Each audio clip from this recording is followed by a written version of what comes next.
हमने आप लोगों को मटर के प्रयोग जो मेंडल ने किए थे उसके बारे में बताए थे। मेंडल के प्रयोग से संबंधित शब्दावली भी कल आपको मैंने लिख करके स्पष्ट किया था और ऑडियो क्लिप के माध्यम से भी बताया था। आज हम आपको मेंडल के वंशागति के नियम के बारे में बताएंगे।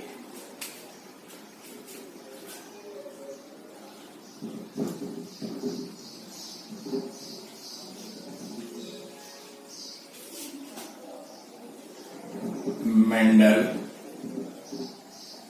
के नियम। मेंडल ने कुल 3 नियम प्रतिपादित किए थे। पहला नियम है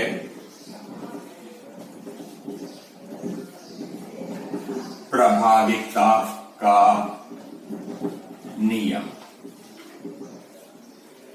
दूसरा है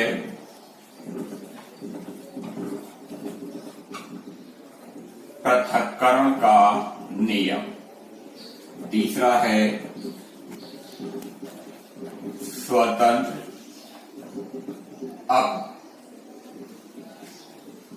अपव्यूहन का नियम। छात्रों, अब आप पहला नियम डालेंगे प्रभाविकता का नियम। इंग्लिश में इसे लॉ ऑफ डोमिनेंस कहते हैं। प्रभाविकता के नियम को हम आपको एक उदाहरण के माध्यम से स्पष्ट कर रहे हैं। जब मटर के शुद्ध लंबे पौधे अर्थात प्योर टाल प्लांट का क्रॉस प्योर ड्वार्फ पौधे से कराया जाता है तो इसमें प्योर टाल को आपको जैसे मैंने कल बताया था कि टाल का ये जो टी है इसे लेंगे अर्थात डोमिनेंट कैरेक्टर का फर्स्ट अल्फाबेट को डिनोट करेंगे और चूंकि ये शुद्ध है प्योर है तो इसे लिखा जाएगा कैपिटल टी कैपिटल टी। ये क्या है?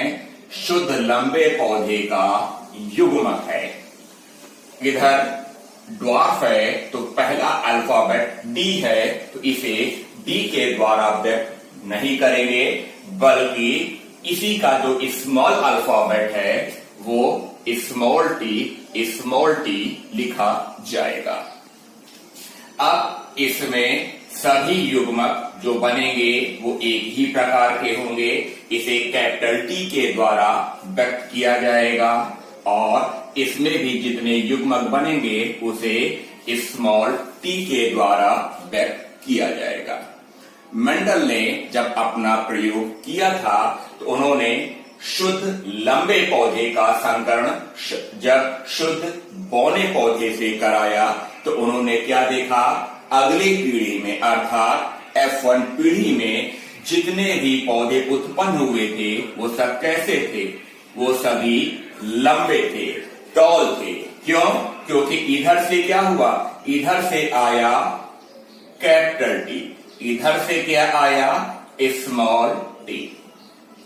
साधारण परिस्थितियों में यहां पर ये कैपिटल टी लंबेपन का एलील है, स्मॉल टी बौनेपन का एलील है, लेकिन प्रभाविकता के नियम के अनुसार कैपिटल टी स्मॉल टी को दबा देता है अथवा पौधों का ये जो लंबापन वाला लक्षण है वो बौनेपन के लक्षण को दबा देता है।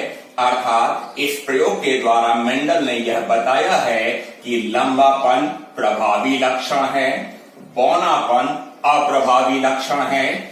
जिस पौधे पर प्रयोग प्रारंभ किया जाता है उसे पेरेंट जनरेशन अर्थात मातृ पीढ़ी कहते हैं और इसे पी के द्वारा व्यक्त करते हैं। इन दोनों पौधों के संकरण के फलस्वरूप जो पौधे उत्पन्न होते हैं उसे कहा जाता है फर्स्ट फीलियल जनरेशन, प्रथम पुत्री पीढ़ी, प्रथम संतानी पीढ़ी, और इसे F1 के द्वारा व्यक्त करते हैं। अब आते हैं प्रभाविकता के नियम पर।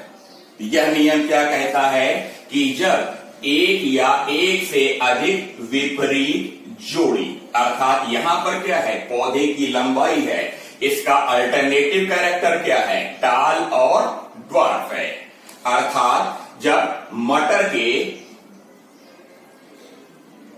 शुद्ध लंबे पौधे का संकरण शुद्ध बौने पौधे से कराया जाता है तो प्रथम पीढ़ी में केवल लंबेपन वाले पौधे अर्थात लंबे पौधे दिखाई देते हैं। जब इसे नियम के रूप में व्यक्त करेंगे तब क्या कहेंगे कि जब एक या एक से अधिक विपरीत जोड़ी लक्षणों को आपस में संकरित कराया जाता है तो प्रथम पीढ़ी में जो लक्षण दिखाई देते हैं उसे प्रभावी लक्षण, और जो लक्षण दिखाई नहीं देते हैं उसे अप्रभावी लक्षण कहते हैं। इसे क्या नाम दिया गया है, प्रभाविकता का नियम। फिर से समझ लीजिए इस बात को। जब एक या एक से अधिक विपरीत जोड़ी क्या हुआ, लंबा और बौना। तो नियम क्या है, जब एक या एक से अधिक विपरीत जोड़ी लक्षणों को आपस में संकरित कराया जाता है तो F1 पीढ़ी में जो लक्षण दिखाई देते हैं उसे प्रभावी लक्षण, और जो लक्षण दिखाई नहीं देते हैं उसे अप्रभावी लक्षण कहते हैं। का दूसरा नियम है पृथक्करण का नियम। इसे लॉ ऑफ सेग्रीगेशन भी कहते हैं। जैसे आपको हमने उदाहरण के माध्यम से प्रभाविकता का नियम बताया है, उसी प्रकार आपको मेंडल का ये जो दूसरा नियम है पृथक्करण का नियम, इसे बताएंगे।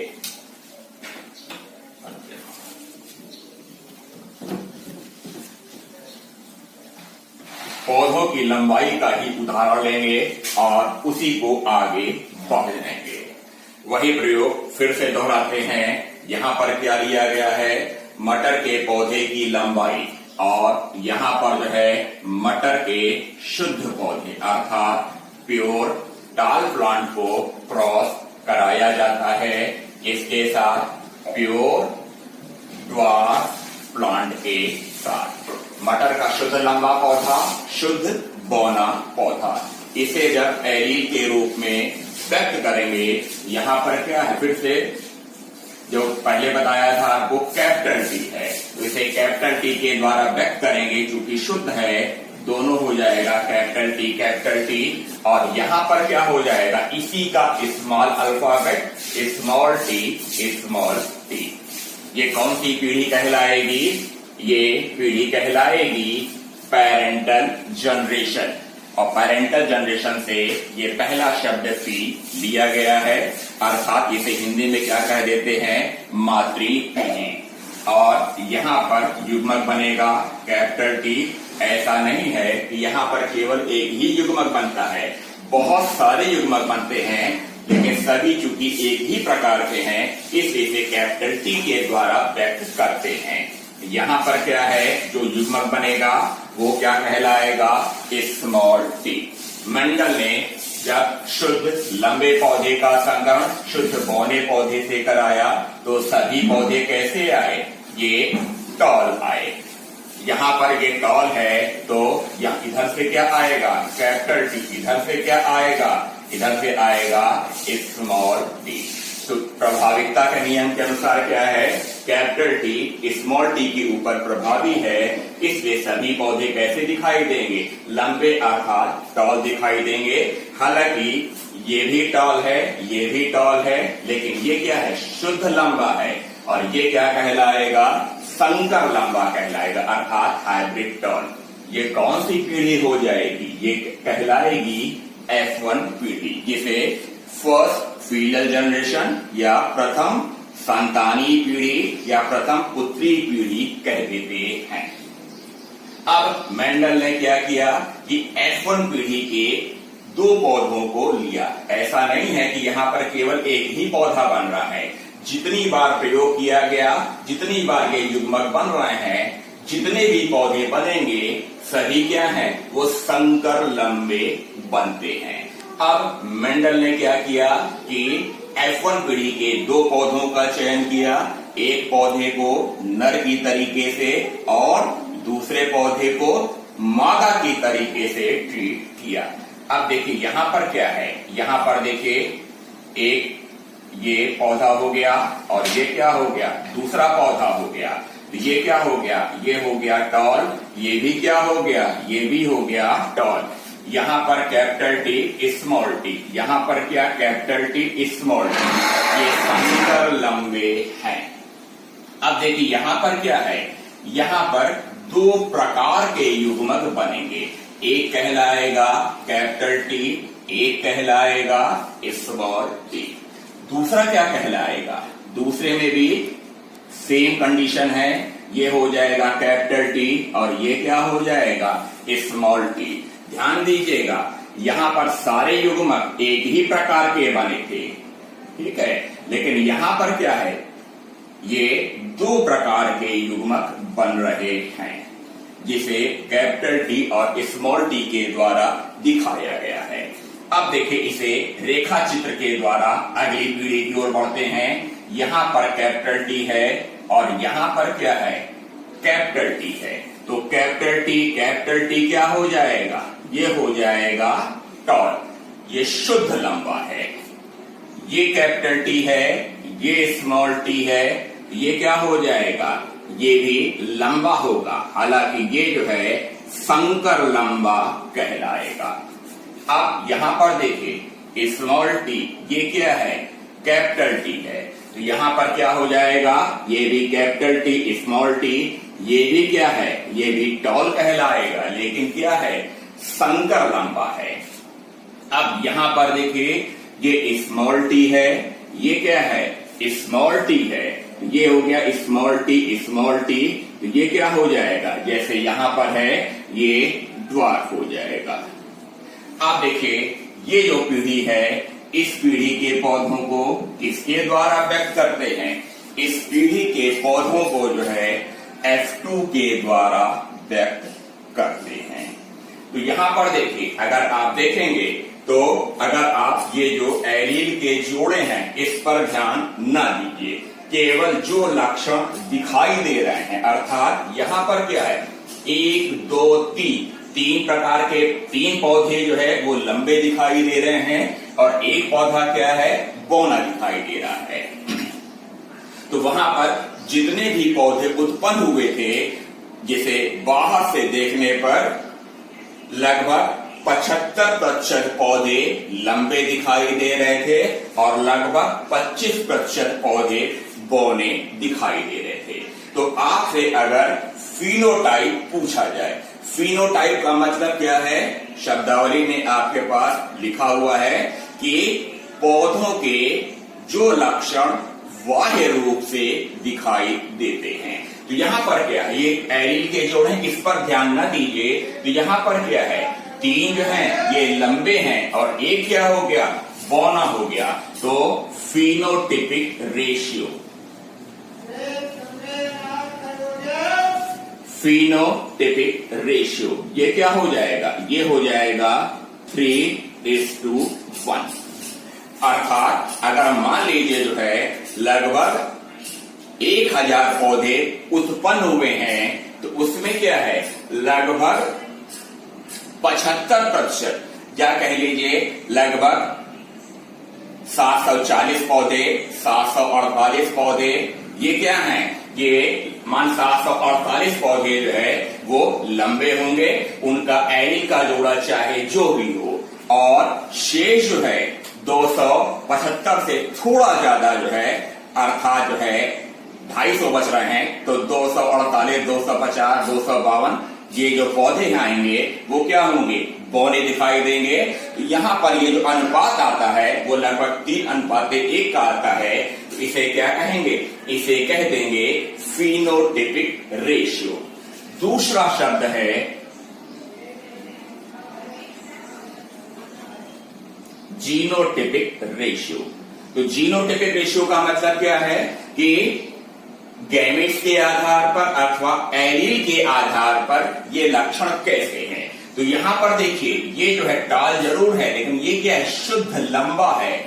ये दोनों क्या हैं, ये दोनों संकर लंबे हैं, ठीक है।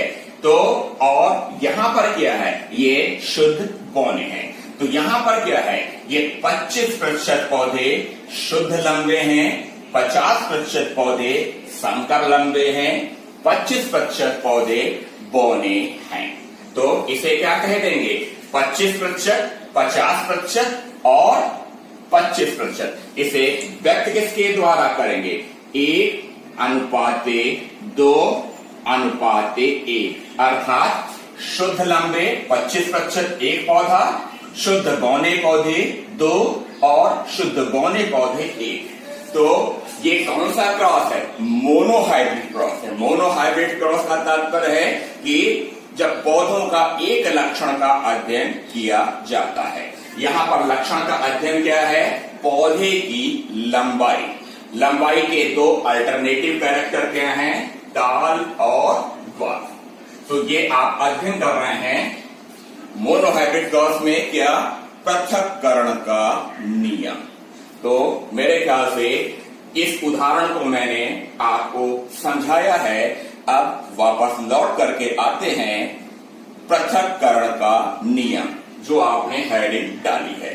पृथक्करण का नियम क्या कहता है कि जब एक या एक से अधिक विपरीत जोड़ी लक्षणों को, विपरीत जोड़ी यहां पर देखिए उसी तरीके से है टॉल और ड्वार्फ। तो जब एक या एक से अधिक, डाइहाइब्रिड में भी यह संभव है, जब एक या एक से अधिक विपरीत जोड़ी लक्षणों को आपस में संकरित कराया जाता है तो F1 पीढ़ी में प्रभावी लक्षण दिखाई देते हैं।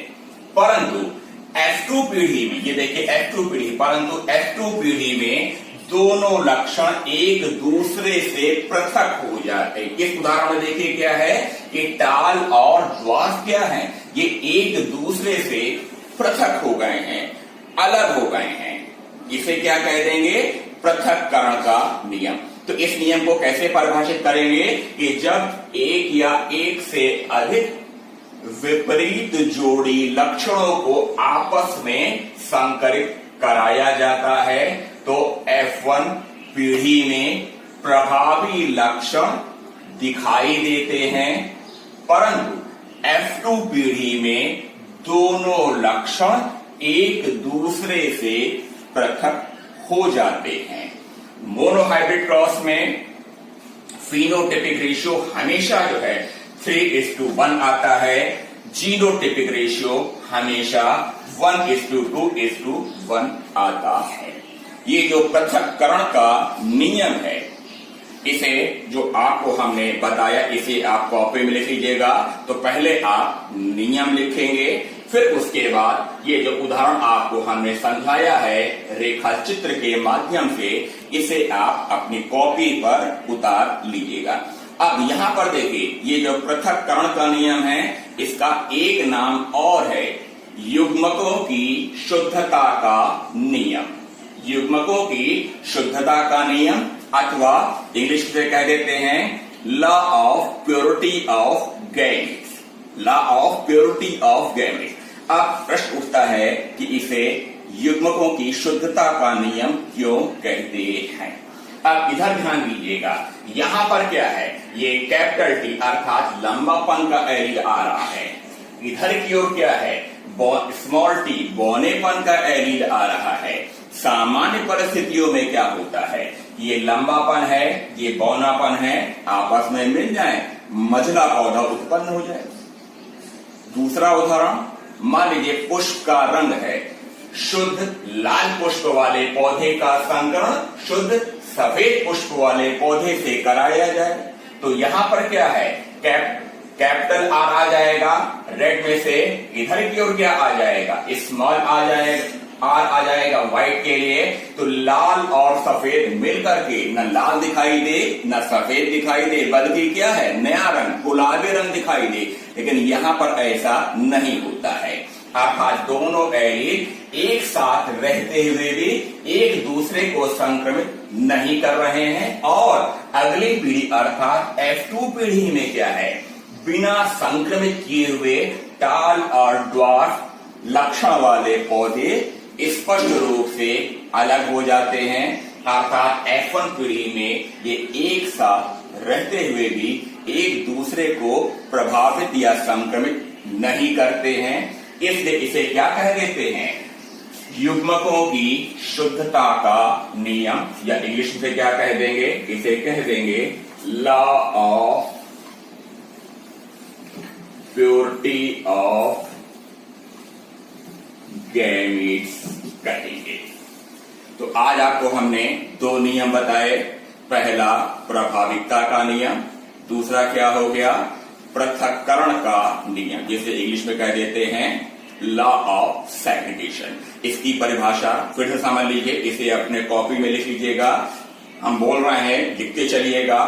जब एक या एक से अधिक विपरीत जोड़ी लक्षणों को आपस में संकरित कराया जाता है तो F1 पीढ़ी में प्रभावी लक्षण दिखाई देते हैं, परंतु F2 पीढ़ी में दोनों लक्षण एक दूसरे से अलग हो जाते हैं, जिसे पृथक्करण का नियम या लॉ ऑफ सेग्रीगेशन कहते हैं। धन्यवाद।